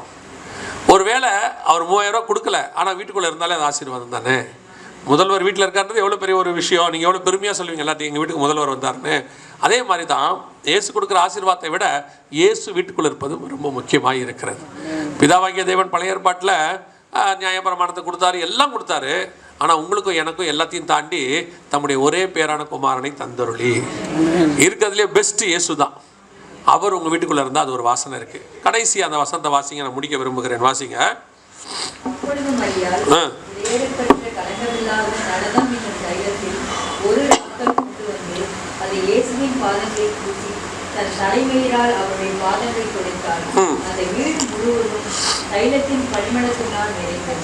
மரியாள் கொண்டு என்ன பண்ணாங்களாம், அந்த தைலத்தை உடைத்தாங்களாம். இப்போ அந்த தைலத்தின் வாசனை எங்கே வந்துச்சு, வீட்டுக்குள்ளே வந்துச்சு. இது தேங்க்ஸ் கிவிங். இதுக்கு பேர் என்னது, தேங்க்ஸ் கிவிங். கர்த்தர் எனக்கு பெரிய காரியத்தை செஞ்சுருக்கிறாரு, அதுக்கு நான் என்னத்தை செலுத்துறேன்னா, எங்கிட்ட இருக்கிறத விலையேற பெற்ற, அதான் ரொம்ப இம்பார்ட்டன்ட், நலதம் என்னும் விலையேற பெற்ற களங்கம் இல்லாத நலதம் என்னும், என்கிட்ட இருக்கிறதுலே தி பெஸ்ட் ஆண்டவருக்கு நான் கொடுப்பேன். அந்த தேங்க்ஸ் கிவிங் இருக்குல்ல, அது கர்த்தர் ரொம்ப எதிர்பார்க்கிறது. ஆண்டவர் நம்மளை ஏற்படுத்தினதே இந்த ஜனங்களை துதிப்பதற்கென்று ஏற்படுத்தினேன், இவர்கள் என் துதியை. அதான் சங்கீதக்காரன் சொல்கிறான், கர்த்தர் செய்த நன்மைகளுக்கு நான் எண்ணத்தை செலுத்துவேன். இன்னைக்கு நம்ம கிறிஸ்தவர்கள், பர்டிகுலராக கிறிஸ்தவர்களுக்கு ஒரு சுபாவம் இருக்குது. ஆண்டவர் நிறைய காரியத்தை நமக்கு செய்கிறாரு, ஆனால் எல்லாத்துலேயும் நம்ம நன்றி உள்ளவங்களாக இருக்கிறோமா? நீங்கள் நினைக்கிறீங்க, என்னங்க நன்றியான்னு கேட்குறீங்க. நாங்கள்லாம் எவ்வளோ துதிக்கிறோம் தெரியுமா, சர்ச்சைக்கு போகிறோம், தசமாக கொடுக்குறோம், காணிக்கை கொடுக்குறோம். இதெல்லாம் நன்றியோடு இல்லை. உங்கள் இருதயம் நன்றி அறிதல் உள்ள இருதயமாக இருக்கா? உங்கள் இருதயத்தில் ஒரு திருப்தி இருக்கா கர்த்தர் கொடுத்தாருன்னு? நிறைய பேருக்கு இஸ்ரவேல் ஜனங்க வாயினால் முறுமுறுக்கிறான். ஆண்டவர் 10 காரியங்களை வச்சு விடுதலை ஆக்கியிருக்கிறாரு, செங்கடலை பிளந்திருக்கிறாரு. வந்து 1 மாதம் ஆகுது. இப்போ அவன் சொல்கிறான், எங்களுக்கு சாப்பாடு இல்லையே, தண்ணி இல்லையே அப்படிங்கிறான். அடுத்து எகிப்தில் இருந்த இறைச்சி இல்லையே, இப்படி கேட்டுக்கிட்டே இருக்கான். அவனுக்குள்ள ஒரு சாட்டிஸ்ஃபேக்ஷனே வரல. பார்த்தீங்களா, ஒரு சாட்டிஸ்ஃபேக்ஷனே வரல. ஏன்னா அவன் இருதயம் இதுவரைக்கும் செய்ததுக்கு நன்றி செலுத்தலை, இன்னும் தேவையை குறிச்சே பார்த்துக்கிட்டு இருக்குது.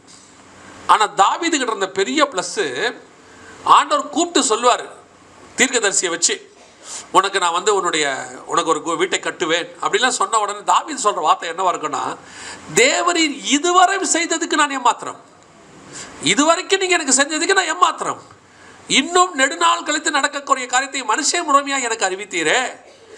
அப்போ யோசிச்சு பாருங்க, அவன் இருதயம் வந்து ஒரு ஃபுல்ஃபில்மெண்ட்டில் இருக்கு. அவன்கிட்ட வந்து தேவையே இல்லை, ஒரு தேவை என்பது அவங்ககிட்ட இல்லவே இல்லை. கர்த்தர் எனக்கு எல்லாத்தையும் கொடுத்துட்டார், I am okay, I am satisfied. இந்த தாட் உங்களுக்குள்ள வரணும். இதான் தேங்க்ஸ் கிவிங். இன்னைக்கு வீடுகளுக்குள்ள, நான் சொல்றது கிறிஸ்தவர்கள் வீடுகளுக்குள்ள இன்னும் திருப்தி இல்லாத மனசு இருக்கு. கர்த்தர் கொடுத்ததுக்கு மேலே அவங்களுக்கு ஒரு சந்தோஷம் இருந்தாலும் இன்னும் இது இல்லையே, அந்த கமா இருக்குல்ல, அது கர்த்தருக்கு எப்பவுமே பிடிக்காது. நிறைய பேர் வீட்டில் கமா இருக்குது. சிலர்லாம் பார்த்தீங்கன்னா முதல்ல ஸ்கூல் படிக்கிற காலத்துலேருந்து ஆரம்பிப்பாங்க. ஆண்டவர் ஏற்றுக்கிட்டாங்கன்னா எனக்கு ஆண்டவர் நல்ல மார்க் கொடுத்தா அப்படிம்பாங்க. ஆண்டவர் மார்க் கொடுத்துருவார். ஆண்டவர் எனக்கு இந்த காலேஜில் இந்த கோர்ஸ் கொடுத்துருவார். அப்புறம் எனக்கு ஒரு நல்ல பையனோ அல்லது அவங்க தேடுறது மாப்பிள்ளையோ கொடுத்துருவார். இப்போ அடுத்து எனக்கு ஒரு நல்ல குழந்தைய அப்படிமார் கொடுத்துருவார். அதுக்கப்புறம் நாங்கள் இன்னும் வாடகை வீட்டில் தான் இருக்கோம், எங்களுக்கு ஒரு ஆண்டவர் நல்ல வீடு கொடுத்துருவார். அடுத்து ஆண்டவர் எங்கள் அக்கா தங்கச்சி எல்லாம் 2 வீடு கட்டிட்டாங்க, நாங்கள் ஒரு வீட்டில் தான் இருக்கிறோம். தேவனை அறியாதவர்கள் 2 வீடு, தேவனை அறிஞ்ச எனக்கு ஒரு வீடா ஆண்டவரை கூப்பிட்டுக்கிறான். இதில் யாரை கூப்பிட்டுக்கிறது? ஆண்டவரை வம்புக்கு இழுத்துக்கிறது. உங்களெல்லாம் தெரிஞ்சிருக்கிறோம், நாங்கள் ஒரு வீட்டில் இருக்கிறோமே. ஆண்டவர் ஆஃபீஸில் ஒன்று வச்சுருக்காரு, ஒரு போஸ்டிங்கில். அதில் உங்களுக்கு திருப்தி இருக்கா? இருக்கே.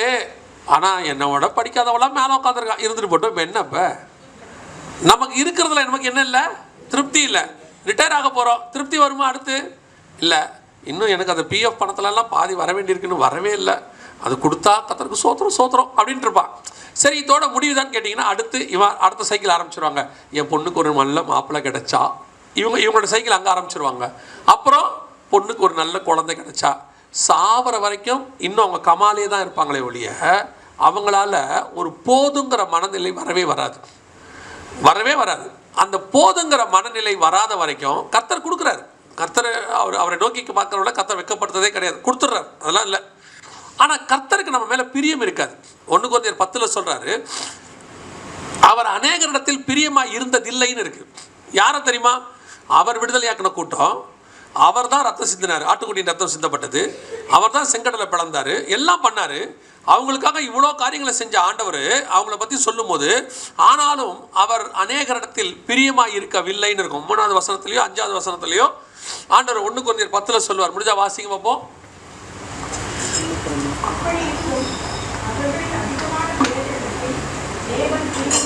எந்த வசனம் அது?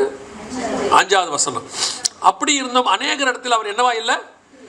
ஏங்க பிரியமா இல்லை? இவங்க மேலே தாங்க நான் வந்துட்டு இவங்களுக்காக தாங்க இவ்வளோ செஞ்சுருக்கிறேன், வனாந்தரத்தில் 40 வருஷம் நடத்துகிறேன், மண்ணா கொடுக்குறேன், எல்லாம் கொடுக்குறேன். ஆனால் கர்த்தர் சொல்கிறாரு பிரியம் இல்லை எனக்கு. யாருக்கு இல்லை? அவருக்கு இல்லை. ஏன் இல்லைன்னா 1 வசனம் சொல்லுது, முறுமுறுத்தார்கள். கர்த்தரை பார்த்து என்ன செஞ்சாங்களா? ஒரு தேங்க்ஸ் கிவிங் இருதயம் இல்லாதது. 2025 வரைக்கும் கர்த்தர் உங்களை கொண்டு வந்தாரு, அது எவ்வளோ பெரிய விஷயம் தெரியுமா? 2025 இருந்தவங்க 26 இல்லை. இதே 2025 இதே உலகத்தில் பல பகுதிகளில் மக்கள் இருக்கிற நிலைமையில கர்த்தர் நம்மளை வைக்கலை. ஒரு ஆய்வு சொல்லுது, நல்ல சாப்பாடு, 3 வேளை, ட்ரெஸ்ஸு, இருக்கிற ஒரு வீடு, சொந்த வீடோ வாடகை வீடோ, ஒரு வாகனம், ஒரு பிள்ளைக்குட்டியோட சந்தோஷமாக இருக்கிறீங்கன்னா, அந்த மாதிரி உலகத்தில் 10-15% மக்கள் மட்டும்தான் அப்படி இருக்காங்களாம். 800 கோடியில். உண்மையை சொல்லணும்னா நம்ம எல்லாருமே அந்த 15% தான் இருக்கிறோம். கர்த்தர் நம்மளை கிருபையாக வச்சிருக்கிறார். ஆனால் 85% பிரச்சனையில் இருக்குது. ஆனால் உங்களுக்கு அது திருப்தி இருக்குதா? ஒரு தேங்க்ஸ் கிவிங் இருக்குதா? இருக்காது, பெரும்பாலும் இருக்காது. ஒரு சிலர் மட்டும்தான் அந்த ஆண்டவர்கிட்ட ஒரு முழு நிறைவோடு உட்காந்துருப்பாங்க. ஆமாம் ஆண்டவரே, நான் இருந்த இருப்புக்கு என்னை இப்போ நீங்கள் நல்லா தான் வச்சுருக்கீங்க, நான் தொடங்கின ஓட்டத்துக்கு என்னை இப்போ நீங்கள் நல்லா தான் வச்சுருக்காங்க. நிறையா பேருக்கு அந்த சாட்டிஸ்ஃபேக்ஷன் இருதயம் இல்லை. இப்போ மரியாதை என்ன பண்ணியிருக்கலாம்? அவங்களும் ஒரு சாதாரணமாக தைலத்தை கொண்டு வந்து உடச்சிருக்கலாம். ஏன்? விலையேற பெற்றது, தி பெஸ்ட், அந்த தேங்க்ஸ் கிவிங் ஹார்ட். நீங்கள் என்ன கொடுக்குறீங்கன்றது முக்கியமே இல்லை. பைபிளை பொறுத்த வரைக்கும் எப்படி கொடுக்குறீங்கன்றது தான் முக்கியம். நீங்கள் உங்களையே கொடுத்தாலும் முழு இருதயத்தோடு கொடுக்கணும் தான் ஆண்டவர் எதிர்பார்க்குறாரு. ஒரு வெள்ளி காசு போட்டால், அது ஒரு பணத்தை போட்ட விதவியாக இருக்கட்டும், விலையேறப்பட்ட தைலத்தை உடைச்ச இவங்களாக இருக்கட்டும், அல்லது ஈசாக்க கேட்டோன்னா கொண்டு போய் கொடுத்த ஆபிரகாமாக இருக்கட்டும், கர்த்தர் கேட்கறது முழு இருதயத்தோட அந்த தேங்க்ஸ் கிவிங் ஹார்ட். அது மட்டும் இருந்துச்சுன்னா நான் சொல்கிறேன், உங்கள் வீட்டில் ஒரு வாசனை இருக்கும். ஏன் தெரியுமா? உங்கள் வீட்டில் கர்த்தர் பிரியமாக இருக்கிறாருன்னு அர்த்தம். பிரியம் இல்லாமல் உங்கள் கூட அவர் வரமாட்டார். மோசே கிட்ட சொல்கிறார்ல, இந்த ஜனங்களோட நான் வரமாட்டேன், நீ போ அப்படிங்கிறார். அவன் தான் கெஞ்சி கூப்பிட்டு போகிறான், இல்லாண்டவரே நீங்கள் வந்துருங்க, எல்லோரும் தப்பாக நினைப்பாங்க அப்படின்னு. ஆனால் கர்த்தர் பிரியம் இல்லாமல் கூட வர்றது. நீங்கள் நிறைய பேர் பார்த்துருக்கீங்க, பைக்கில் சர்ச்சுக்கு வருவாங்க, 2 பேரும் பயங்கரமாக சண்டை போடுவாங்க வீட்டில். ஆனால் ஒன்றா பைக்கில் வருவாங்க, ஆனால் பேசவே மாட்டாங்க. பார்த்தீங்கன்னா பேக் நடுவில் இருக்கும், அப்படியே போயிட்டே இருப்பாங்க. ஆனால் சர்ச்சில் போய் இறங்கின உடனே சமாதானத்தை பற்றி பேசுவாங்க, 2 பேரும் ஒன்றா சிரிப்பாங்க. பார்த்துருக்கீங்களா நீங்கள்? பாஸ்டர் எதிரில் ப்ரைஸ் லோட் வாங்க பிரதர், வாங்க சிஸ்டர் அப்படின்னு 2 பேரும் சிரிப்பாங்க. நம்மளை மாதிரி சிறந்த நடிகர்களை நீங்கள் பார்க்கவே முடியாது. திருப்பி அதே மாதிரி பைக்கில் ஏறி வச்சு அதே கோவத்தோடு வருவாங்க. அவங்க பிரயாணம் முழுக்க சண்டையாக தான் இருக்கும் இல்லை? அந்த அம்மா ஏதாவது கொஞ்சம் லேட்டாக வந்துச்சுன்னா இவர் பைக்கில் காட்டுவார், ட்ரும்பாரு இல்லை? அவங்க இவர் மேலே அந்த அம்மா கோபமாக இருந்தாங்கன்னா குழம்புல காட்டுவாங்க. எல்லாம் இருக்கே, ஆனால் பிரயாணம் ஓடிக்கிட்டே இருக்குது. பிரியம் இல்லாமல் 2 ஓடிட்டே இருக்கோம். ஆண்டவர் சொல்கிறாரு, அந்த மாதிரி நான் உன் கூட வர விரும்பலை. நான் உன் கூட பிரியத்தோடு வர விரும்புகிறேன், சந்தோஷமாக வர விரும்புகிறேன். அப்போது நம்ம வீட்டுக்குள்ளே என்ன இருக்கணும்? ஒரு தேங்க்ஸ் கிவிங். கர்த்தர் எதிர்பார்க்கிற தேங்க்ஸ் கிவிங். நீங்கள் கொடுக்குற தசமம் காணிக்கையை பற்றி ஆண்டவர் பேசலை, உங்களை பற்றி பேசுகிறார், உங்கள் இருதயத்தை பற்றி பேசுகிறார், உங்களுக்குள்ளே இருக்கக்கூடியது. அப்போ இப்போ அந்த வசனத்தை வாசிங்க, முடிக்கலாம். வாசிங்க 12ஆம் அதிகாரம் 2-3 வசனங்கள் வாசிங்க.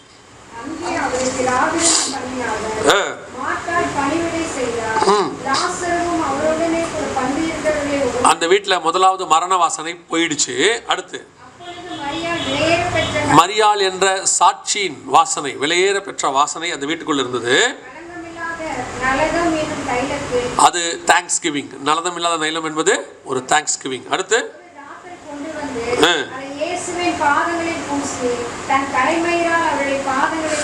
இயேசுங்கிறது ரட்சகருடையதான பரிசுத்த வாசனை, அவருடைய நாமம் ஊற்றுண்ட பரிமள தைலம். கடைசியா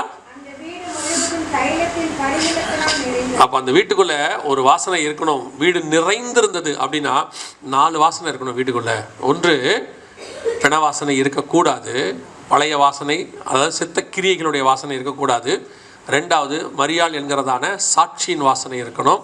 3வது இயேசு கிறிஸ்து என்கிறதான பரிசுத்த வாசனை இருக்கணும். 4வது தேங்க்ஸ் கிவிங் என்கிறதான தைலத்தின் வாசனை.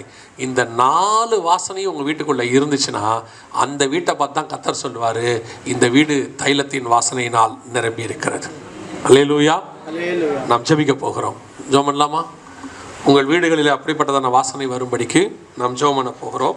எல்லா கண்களை மூடுவோம். ஆண்டவர் நோக்கி, ஆண்டவரே, எங்கள் வீட்டுக்குள்ளே வர்றவங்க இந்த 4 வாசனையும் பார்க்கணும்னு சொன்னாங்க. நீங்கள் ஆசைப்படுங்க, பிரியப்படுங்க, கர்த்தர் அதை செய்வார். முதலாவது, என் பழைய செத்த கிரியைகளில் வாசனை வரக்கூடாது. கர்த்தருக்கு பிரியமில்லாத காரியங்கள் நம்ம வீட்டுக்குள்ளே காணப்படக்கூடாது. கர்த்தர் அருவருக்கிற காரியம் காணப்படக்கூடாது. 2வது, நமக்குள்ளே சாட்சியின் வாசனை, நம்ம கடந்து வந்த பாதை, நமக்குள்ளே இருக்கிற அனுபவம், கர்த்தர் நம்மை நடத்தினது, அந்த வாசனை நமக்குள்ளே காணப்பட வேண்டும். 3வது, இயேசு கிறிஸ்து நம்ம வீட்டுக்குள் உலாவுகிறவராய் காணப்பட வேண்டும். அவர் தோட்டத்தில் உலாவுகிறவராய் காணப்பட்டார். 7 பொன் குத்து விளக்குகளின் மத்தியில் உலாவுகிறவராய் காணப்பட்டார். இப்போ அந்த வீட்டுக்குள்ளும் அவர் இருக்கிறார். அந்த வீட்டுக்குள்ள அவர் இருந்தால் அது ஒரு வாசனை. இயேசு வெளியே நின்று கதவை தட்டக்கூடாது. தட்டினா ஒரு நாள் போயிடுவார். உள்ளே இருக்கணும். அதான் அதனுடையதான மகத்துவம். கடைசியாய் தைலத்தின் வாசனை, தேங்க்ஸ் கிவிங், பரிமள தைலம். அந்த மரியாளுடையதான இருதயத்தை உடைக்கிறதுக்கு அது சமானம். எங்கிட்ட இருக்கிறத தி பெஸ்ட் ஆண்டவருக்கு தருவேன். ஏன்னா பரலோகம் தி பெஸ்ட்டை ஆண்டவருக்கு தந்திருக்கிறது, நமக்கு தந்திருக்கிறது. அவர்தான் ஆண்டவராக இயேசு கிறிஸ்து தம்முடைய ஒரே பேரான குமாரனை தந்தருளி அவருக்கு திருப்பி தரும்போது ஆண்டவருக்கு நம்மளையே தரக்கூடிய ஒரு அனுபவம். என்னை தருகிறேன் ஆண்டவரே, ஆண்டவரே நீர் எங்கிட்ட என்ன எதிர்பார்க்குறீங்களோ அதை ஃபுல் ஃப்ளெட்ஜா ஹோல் ஹார்ட்டடாக நான் தரேன் ஆண்டவரே. ஒப்பு கொடுப்போமா? நல்ல தகப்பனே, சர்வ வல்லமையுள்ள ஆண்டவரே, இந்த கூடுகைக்காக நன்றி. இந்த மாலை வேளையிலும் அப்பா, இந்த வேலை காலத்திலும் இவ்வளோ பேர் நிறைவாய் கூடி வந்து உடைய வசனத்தை கேட்கும்படி வந்திருக்கிறாங்க அப்பா. இங்கே வந்திருக்கிற ஒவ்வொருத்தரும் வீட்டுக்குள்ளேயும் உடைய வாசனை வீசட்டும். இந்த 4 வகையான வாசனையினால் அந்த வீடு நிரம்பட்டும் ஆண்டவரே. அங்கே வீட்டுக்குள்ளே வர்றவங்கெல்லாம் சொல்லட்டும், இங்கே ஒரு ஏதோ ஒன்று டிஃப்ரெண்ட்டாக இருக்குது, ஏதோ ஒரு சமாதானம் இருக்குது, இங்கே வந்தால் எங்களுக்கு கொஞ்சம் நிம்மதியாக இருக்குது, இந்த வீட்டுக்குள்ள நாங்கள் இயேசுவை பார்க்குறோம், இந்த சாட்சியை அவங்க சொல்லணும். கர்த்தரின் அப்படி செய்ய போகிற தயவுக்காக நன்றி. கிருபையுள்ள கரத்தில் தாழ்த்துகிறோம் எங்கள் ஆண்டவர் இயேசு கிறிஸ்துவின் நாமத்தில் பிதாவே.